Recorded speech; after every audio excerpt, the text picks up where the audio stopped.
Okay, we are here on the Nasdaq, and we're having a look at what might happen today.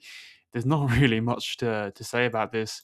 The market is continuing to trend higher despite kind of global news, which is not supportive of such bullish price action, but we are still trending higher. So really, all there is to say is that when the market is trending like this, all you're looking for is raids on liquidity, little pullbacks where you can buy and get in on.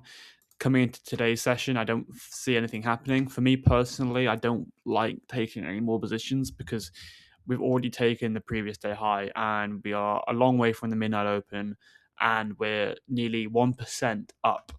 The only thing making me be open to a long position is that the fact that the S&P 500 has still got liquidity to the left hand side to be taken. On the S&P 500, we are still underneath the weekly open, and therefore if you are bullish on the week, in theory everything from now is still going to be a discounted price.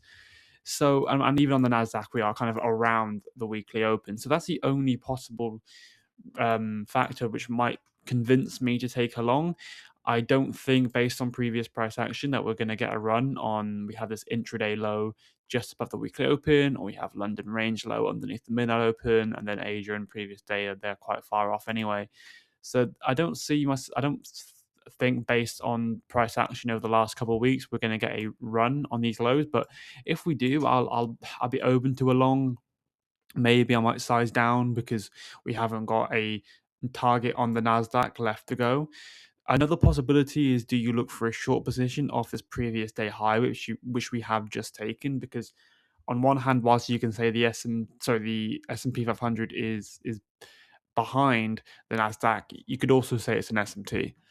So you could look at it and think, if we close back underneath this previous day high and therefore show some sort of rejection of this previous day high, you could look for a short position. However, again, is that a high probability environment? No, because we're so bullish right now. So if I was to do that again, you'd be looking at sizing down in some way, shape, or form, because you're trying to call the top and look for shorts off of this price action is, it can be quite dangerous sometimes. So coming into the session, I don't expect to see anything. A long position perhaps might be on the cards, but even then, I'll have to be wary about it and make sure the setup on the lower time frame is really clean.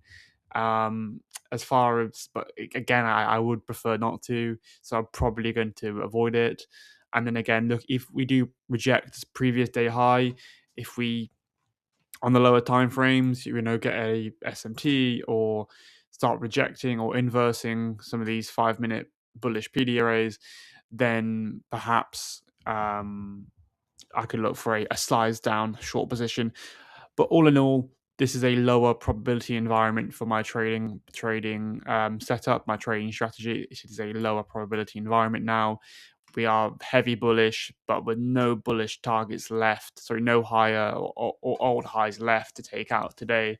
So I'm probably not going to be in any positions. But I'll keep watching the charts just to see what happens. But that is probably going to be it for me today.